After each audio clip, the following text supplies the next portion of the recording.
Let's go live to Mississauga right now, where Public Safety Minister Marco Mendicino is making an announcement about preventing gun and gang violence. Let's listen in. Hear about their work. We all understand that curbing the rise of gun and gang violence begins with preventative measures. Furthermore, we also know that we must provide strategies to reduce gun and gang violence for those already involved in these troubled activities. At every step, our government and Minister Marco Mendicino are working with local levels of government, police departments, and community members to ensure we keep our families and streets safe. I would like to call on my friend and colleague, the Honorable Marco, Minister of Public Safety, Minister Marco Mendicino, to unveil the important announcement which will continue to keep our children and neighborhoods safe right across our city. Minister, the mic is yours.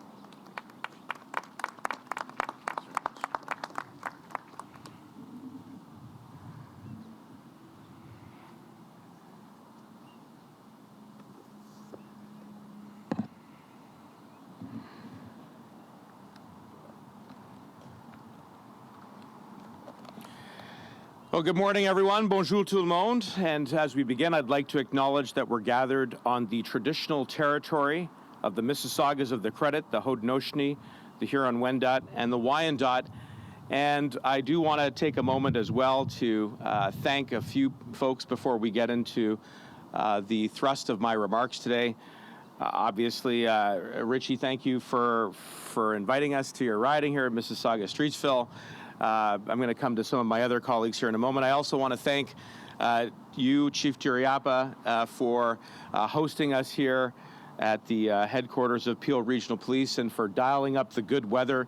Despite the fact that the Leafs lost last night, the sun is still shining. We're going to win 4 in a row.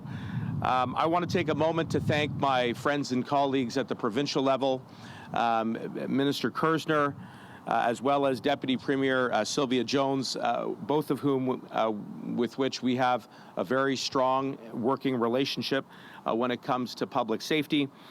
And then finally, I do want to say that in addition to Richie, we also have some amazing colleagues here in Peel. We've got Minister Kira, we've got Manny Sidhu, we've got Ruby Sahota. Am I missing Sonia Sidhu, Iquinder? We've got just the most amazing team who are strong advocates for workers, for families, for retirees, for students, for Canadians at every stage of life. This is a team that is helping Canadians address the challenges around affordability, making good jobs, creating green and sustainable environment, and of course, fighting hard to make sure that we get the investments and the resources that we need to both prevent and stop violence from occurring in the first instance and keeping our communities safe. Last thing I'll just say is that yesterday we had the chance, Michael, you and I, along with Premier Ford, Chief Turiapa, as well as OPP Commissioner Tom Carrick, who is here as well, to attend the annual Ontario Police Memorial Foundation ceremony. I do think it is important to take a moment to recognize the solidarity with which we stand with the families of Constables Pershala, Russell, Northrup, Hong, and of course the family of Constable Wilson, who is an historic addition to the names which are now etched in stone in the Ontario Memorial.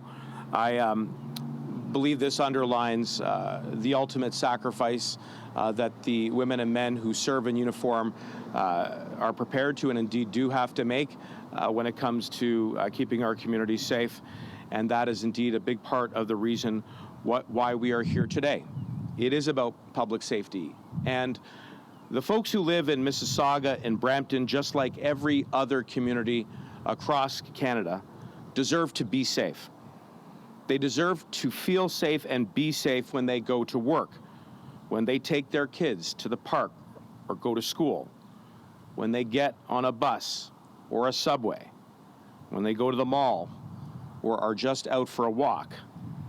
Et si nous savons que, dans l'ensemble, la plupart d'entre nous peuvent mener leur vie quotidienne en toute sécurité grâce au travail des forces de l'ordre et des premiers intervenants, la criminalité et la violence restent un défi.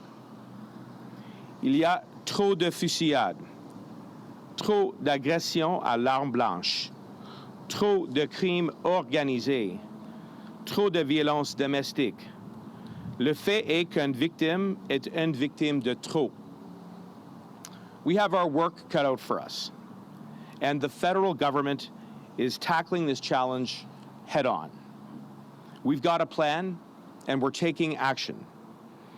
I firmly believe that the only way we are going to reduce gun violence and to stop crime is if we move forward with three things: strong borders, strong laws and enforcement, and strong prevention.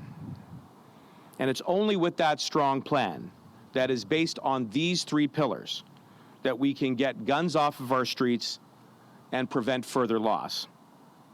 We're making solid progress on all of these fronts. Last month, in fact, a little less than 2 weeks ago, I hosted the United States Attorney General Garland and the Department of Homeland Security Mayorkas in Ottawa for a summit on fighting crime at the border. Together, we signed 4 agreements between Canadian and American law enforcement agencies that will help to increase our capacity to trace illegal guns, to jointly use new technology to go after ghost guns, which use 3D printer technology that is hard to detect, and to create more joint enforcement operations. The federal government has also invested nearly $500 million into the Canada Border Services Agency in just the last 2 years alone. Backed by these 2 initiatives, we've seized about 1,100 illegal firearms at the border in the last year, which is a record number. We're also passing stronger gun control laws. Last week, we introduced amendments to Bill C-21 to strengthen the national ban on AR-15 style assault firearms. These are guns that were designed for a battlefield and have no place whatsoever in our communities. Le projet de loi C-21 prévoit également un gel national des armes de poing, une peine maximale de 14 ans pour les trafiquants d'armes et l'introduction 14-year maximum sentence for the introduction of protocols for red flag protocols and yellow flag protocols to reduce domestic violence linked to firearms. This is the most solid legislation for firearm control in a generation, and we will do it as well. Which brings me to how we're supporting law enforcement and the important announcement I am here today to make. Before I do, I would be remiss if I didn't acknowledge the extraordinary sacrifices of the people who serve in uniform. This has been an especially difficult time for the policing community, not only here in Ontario, but right across the country. I have attended the funerals for 10 police officers who've lost their lives in the line of duty. And at each service, I am struck by the outpouring of support from all over the country for the families. It is a sober reminder that just as police are there to keep us all safe, so too must all levels of government work together to be there to support them. And so it is for that reason that today I am very proud to announce that the Government of Canada is investing nearly $400 million to fight crime and violence under the renewed Guns and Gangs Action Fund.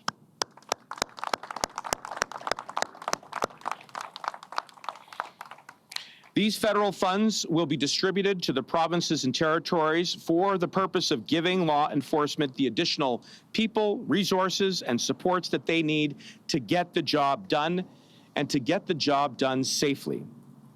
Je suis fier d'annoncer aujourd'hui que le gouvernement de Canada investira près de 400 millions de dollars almost $400 million in the fight against criminality and violence with these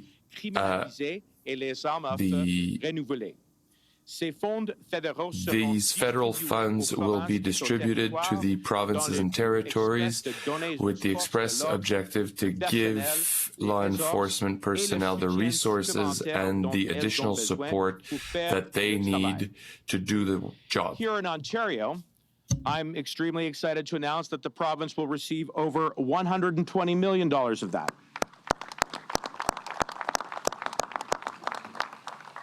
Now, this funding succeeds the initial Guns and Gangs Action Fund, which was first announced in 2017. We're building on the success of this program by nearly doubling its funding nationally. This funding is a game changer in our communities.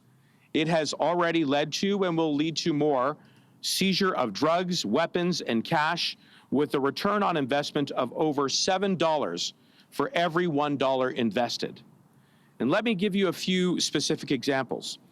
Au Québec, ils ont utilisé ce programme pour soutenir le projet Centaure, qui a permis de saisir près de 400 armes dans les plus grandes villes, près de 500 autres à la frontière, and 500 more at the border, as well as 7 3D printers that were used to make weapons within the first 9 months of the program. On the West Coast, the money has been used to support the Combined Forces Special Enforcement Unit of British Columbia.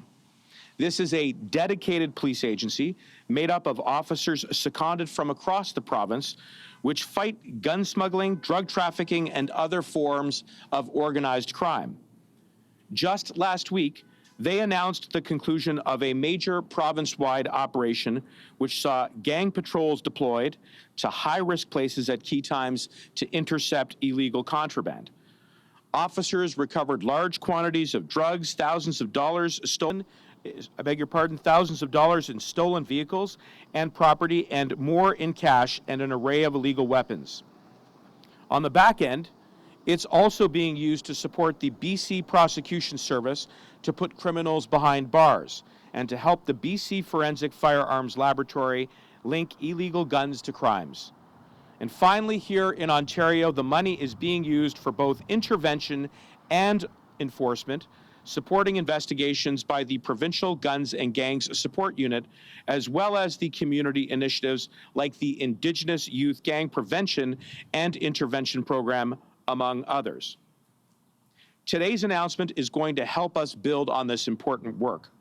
With nearly double in funding, it will mean more investigations, more but equally more prevention so that we can stop crime before it starts. Now, of course, as I have said many times before, no single initiative can tackle the challenge of gun violence and crime alone. But today's announcement goes a very long way to supporting strong laws and enforcement. I can also assure everyone that Minister Lametti and I will be introducing new legislation to make changes to our bail system in the very near future, because we know we need to address repeat violent offenders, especially those who use guns and weapons.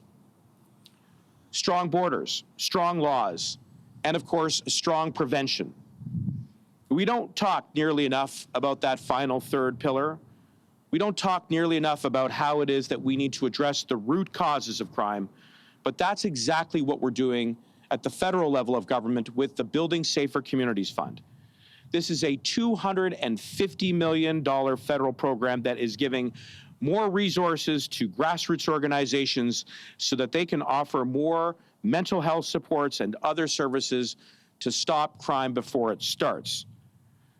We recently made an announcement here not too long ago in the Peel region for $6.1 million, and I'm confident that those federal funds are going to be put to the best use to help organizations like Peel Children's Aid and, of course, the Peel Board Region of Education. I want to give a particular shout out to Mary Beth and Michelle, both of whom participated in a roundtable just before we started this announcement today, and for all of the work that they do in both providing a safe education for our young people and making sure that they stay on the right path.